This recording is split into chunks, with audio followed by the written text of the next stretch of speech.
Hello everyone, this is Money Mom. Welcome to the channel and welcome to my new series for 2023 on Mondays, Weight Loss Monday. Today we're going to talk about why I personally think we started getting heavier in the 1980s. Let's get started and talk about it. I'm even wearing a sweater from the 1980s. It's the only piece of clothing I have from the 80s and I had to wear it today for this video. So, I did a video a long time ago, I'm going to link it at the end of this one, of why we were a lot thinner in the 1970s. It actually got a lot of excellent comments. Now, many of you know I was born in 1965. Most of my growing up years were in the 70s that I recall, but I remember seeing a lot of changes in the 1980s. Now, a few of these I did research on, but the rest of them are things I noticed. Okay. In the 1960s and 70s, the obesity rate was around 15%. In the 1980s, it did a big jump from 15% to 30 to 35% in the 1980s, okay? That's a big jump. Well, now in 2023, the obesity rate is 65%. But as you can see, in the 1980s, there was a big jump. These are the reasons why I think it was happening and what I noticed. I noticed in the late 1970s, many of the kids in our neighborhood, the mothers went back to work because kids were going to junior high and high school. My mother, however, stayed home. My dad told her, if we don't need another income, I'd rather myself work or get little side jobs because we really need one person home that can take care of the house, the gardening, help with homework and all those types of things, clothing, cleaning, and that was my mom's only job, and she did an excellent job at that. And so my dad was the breadwinner. Now, he would help in all other areas too, but one of the things is many of the moms went back to work. And I remember some of the husbands started kind of complaining because their wives weren't cooking home-cooked meals anymore. They were either bringing home fast food, they were eating out of a can, or they bought tons of frozen dinners. So I think that was a big part of it. A lot of those frozen dinners, as we know, and I'm not saying it's okay to occasionally have one, but I'm talking every day. It has tons and tons of sodium in them.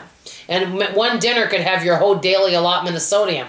Okay, so that's one. Another thing, number two, instead of packing lunches, and I noticed this, is many people went out to eat for lunch, which adds to your budget and possibly your waistline because, you know, many times when you go out to eat, there are some healthy options. There are, but they're a small amount, especially back in the 80s, there weren't as many choices. That's what I remember. And there were a lot of items that were just more hamburgers, fries, and like I said, it's okay to occasionally have that, but not as a daily habit, okay? So going out to eat also was one of the reasons, and families went out to eat more. Now, our family didn't, but many of the other families did. Okay, number three, I remember in the 1970s, and how many of your parents said this? Go out and play. Go ride your bike. You know, go roller skate. I had a pair of roller skates. We were all out. Even adults, they were out gardening, roller skating, you know, walking. You were out doing all sorts of outdoor activities. You know, and in the winter, we still did a lot of activities. You know, we went ice skating. We had a pond near us. And so we were always doing things. I don't remember seeing very many people bike ride in the 1980s like I did in the 1970s. There was still some of it, but not to the degree. You didn't see people out exercising as much. Okay, also number four, this is something else. Growing up in the 70s, we only had a couple TV channels. And we didn't have a VCR back then, obviously. There wasn't Blockbuster Video, and then cable TV came to be. So now you had all these channel options. People were at home more, sitting around watching TV. Growing up, I had to ask to watch television, and we were only allowed to watch a little bit of television because mom and dad said, hey, you need to be outside playing, you need to be doing your chores, maybe reading a book. We weren't allowed to sit around and watch a bunch of TV. But in the 80s, that changed for many families, and they were watching a lot of television, renting movies, and things like that. Which brings me to number five, which sums this all up. Generally, we were much more sedentary. You know, that's why they say women in the 1940s and 50s, because they were walking around and doing a lot of the manual labor. Example, there's these wonderful things called Roomba now, instead of pushing a vacuum cleaner. People are not doing as much physical activity, which is part of the reason for the weight gain. Also, number 6, portion sizes. Our portion sizes have increased. I think now they're going to start decreasing because of shrinkflation. And I hear a lot of people now, they go to a restaurant, they're like, gosh, they used to give me a huge portion, and now it's a little portion for a higher price. Yeah, and that's the portion we're probably supposed to be eating. But many of us, me mostly here I'm talking about, we're not used to eating a, quote, normal portion. I think if we all tried to figure out what our actual portion sizes are for meat and, you know, dairy and, you know, grains and all this other thing, I think some of us would be unpleasantly surprised. And it would take us a while to get used to eating what we call normal or smaller portions. And number 7, last but not least, all the processed food. I remember a lot of people be like, hey, dinner's not going to be for a while, grab a snack. Growing up, I wasn't allowed to snack. It was like, hey, dinner's about to start. We don't want you to ruin your dinner. Go drink a glass of water. We're going to have dinner in an hour.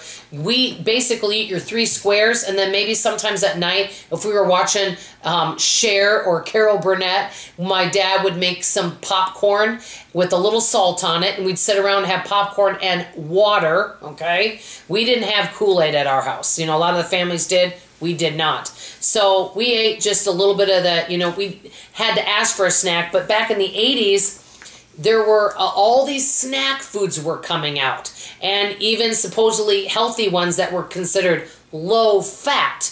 But people just kept gaining weight. The thing is, you'd eat that snack, and for me, it actually made me more hungry. It didn't satisfy the hunger. It didn't tie you over. And so these are just some of the reasons that I think that we started getting heavier in the 1980s. And this is what I'm noticing. I don't know how many of you are around age 57, or any of you are around my age. Do any of you remember anything I'm talking about? Let me know. I want to know what you think. If you were around in the 1980s and you remember it, what are some reasons you think our society started getting heavier and becoming obese in the 1980s? I want to hear from you in the comments below. That's all I have to say for now. I love you, I appreciate you, and I hope to see you on tomorrow morning's video. Bye-bye.